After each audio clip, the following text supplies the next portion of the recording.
5 powerful ways that will help you escape the narcissist's trap without fighting them.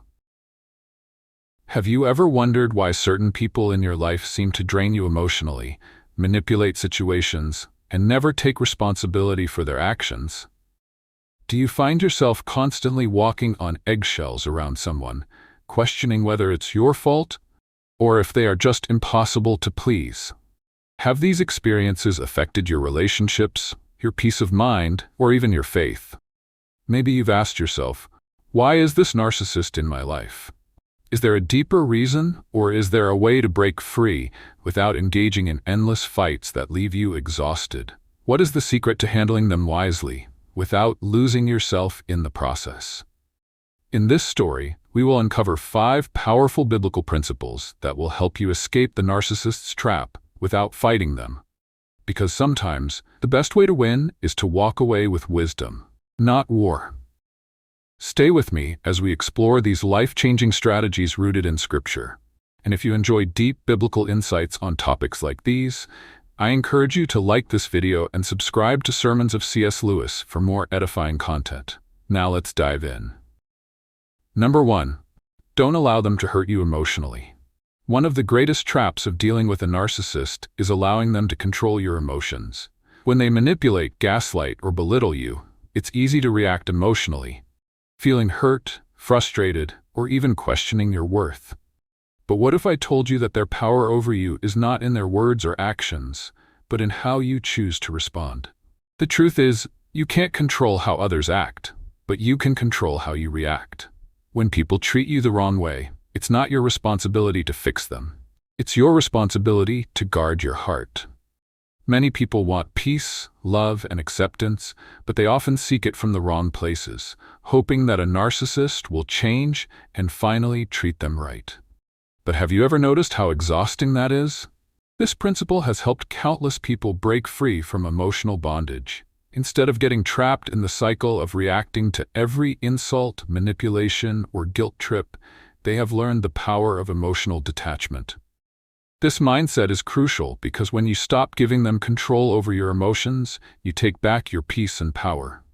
Knowing this is one thing, but doing it is another. The next time someone tries to hurt you emotionally, pause and ask yourself, is their opinion my reality? Does their criticism define me, or does God define me? The Bible says in Proverbs 4:23, "Guard your heart above all else, for it determines the course of your life." If you let their words sink into your heart, they will shape your thoughts, actions, and even your self-worth. But when you guard your heart with truth, their words lose power. A great biblical example of this is Jesus before Pilate, John 19:9-11.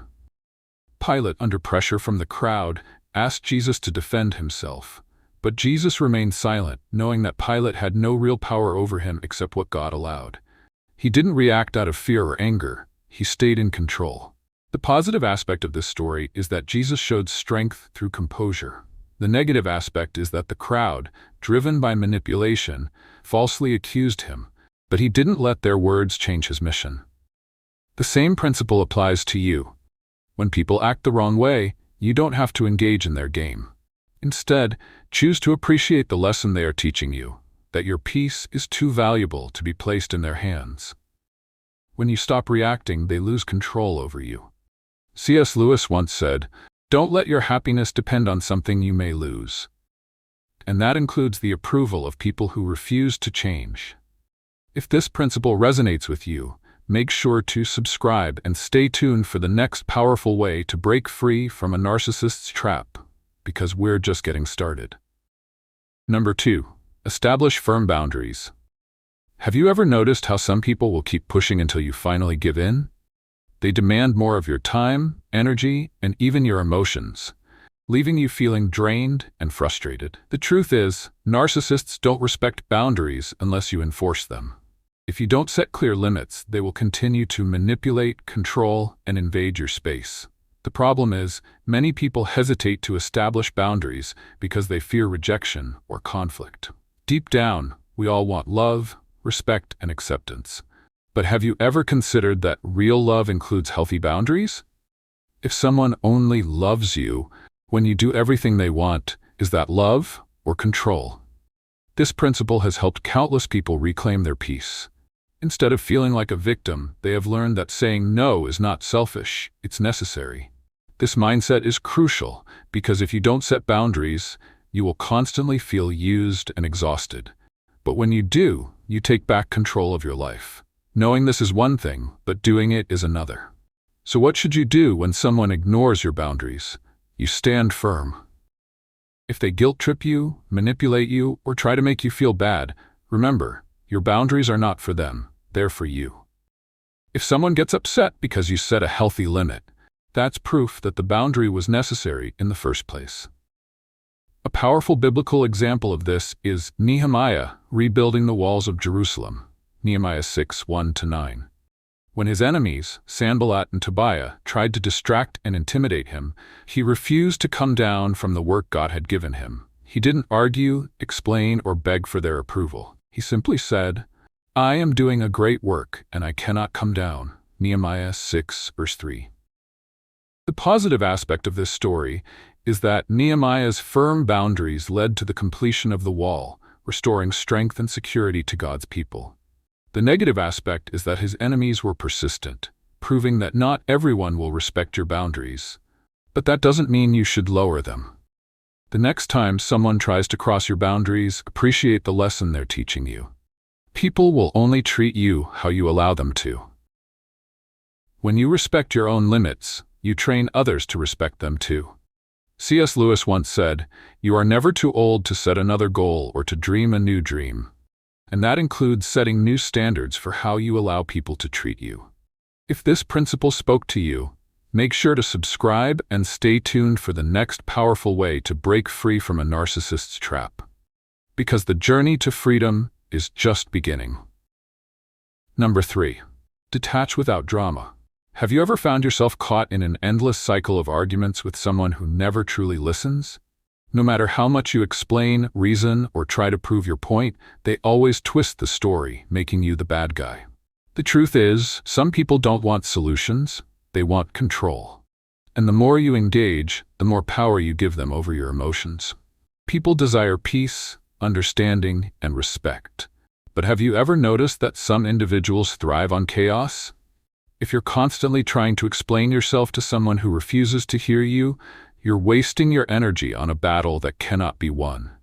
This principle has helped countless people break free from toxic cycles. Instead of trying to change or convince a narcissist, they have learned the power of detaching without drama. This mindset is crucial because when you stop reacting to their manipulations, you take away their ability to control you. Knowing this is one thing, but doing it is another. So what should you do when someone is provoking you? Don't engage. Instead of defending yourself or arguing, choose silence, wisdom, and peace. When a narcissist sees that they can no longer get an emotional reaction from you, they lose interest in controlling you. A powerful biblical example of this is Jesus before King Herod, Luke 23:8-9. Herod was eager to see Jesus perform a miracle, treating him like entertainment rather than the Son of God. But Jesus refused to speak a single word. He didn't argue, defend himself, or try to prove anything. He simply remained silent. The positive aspect of this story is that Jesus maintained his dignity and control. The negative aspect is that the crowd mocked him, but he didn't let their actions change his purpose. The next time someone tries to drag you into unnecessary drama, appreciate the lesson they are teaching you. You don't have to attend every argument you're invited to. Instead, respond with wisdom, keep your peace, and walk away when necessary.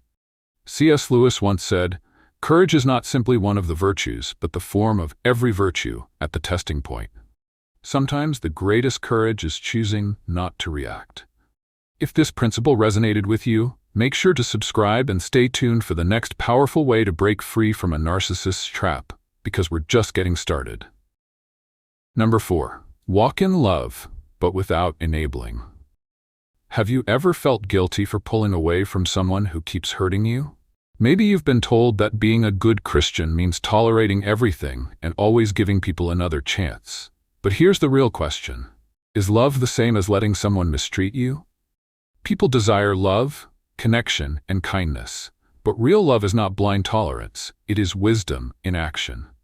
Jesus calls us to love our enemies, but he never said to let them destroy us. So how do you walk in love without enabling toxic behavior? This principle has helped many people understand the difference between loving someone and being manipulated by them. This mindset is crucial because love should never cost you your peace, dignity, or self-respect. Knowing this is one thing, but applying it is what truly sets you free. What should you do when someone mistreats you?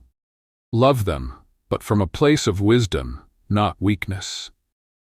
Loving someone doesn't mean allowing them to use you.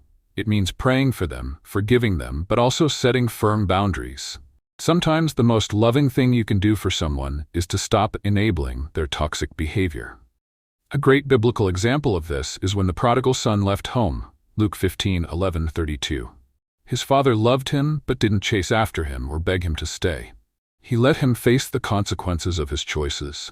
The positive aspect of this story is that when the son finally realized his mistakes, he came back with a changed heart. The negative aspect is that he had to suffer before learning his lesson. But his father's love remained constant. The next time someone tries to guilt-trip you for walking away from their toxicity, appreciate the lesson they are teaching you. Real love doesn't mean sacrificing yourself to please others. It means standing firm, loving them, but refusing to support harmful behavior. C.S. Lewis once said, "Love is not an affectionate feeling, but a steady wish for the loved person's ultimate good as far as it can be obtained." Sometimes, the best way to love someone is to let them go. If this principle resonated with you, make sure to subscribe and stay tuned for the next powerful way to break free from a narcissist's trap, because we're almost at the finish line. Number 5. Surround yourself with godly support. Have you ever felt isolated while dealing with a difficult person? Maybe you've told yourself, "No one will understand what I'm going through," or "I don't want to burden others with my problems." But here's the real question. Is struggling alone truly the best way to handle it?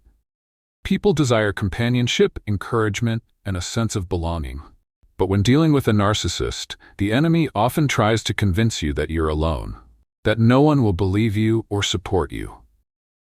That's a lie. God never intended for us to walk through battles by ourselves. This principle has helped countless people find strength, healing, and clarity. When you surround yourself with godly support, friends, mentors, or a church community, you gain wisdom, encouragement, and protection. This mindset is crucial because isolation weakens you, but godly relationships strengthen you. Knowing this is one thing, but doing it is another. So, what should you do when you feel alone? Seek out godly counsel. Proverbs 11:14 says, "Where there is no guidance, a people falls, but in an abundance of counselors there is safety." If you're dealing with a manipulative person, talk to a pastor, a trusted friend, or someone who understands biblical wisdom. Their support will remind you that you are not alone. A powerful biblical example of this is Moses and Aaron. Exodus 17 verse 8-13. When the Israelites were fighting the Amalekites, Moses stood on a hill, lifting his hands in prayer. But as he grew tired, his hands began to drop, and the enemy started winning. That's when Aaron and Hur stepped in, holding up his hands until victory was secured. The positive aspect of this story is that Moses had godly people who strengthened him when he was weak. The negative aspect is that if he had been alone, he would have lost the battle.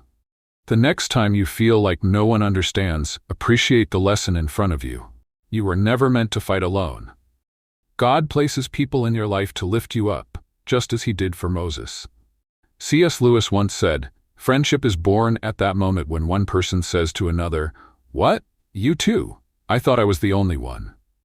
You are not alone, and there are godly people who want to stand with you."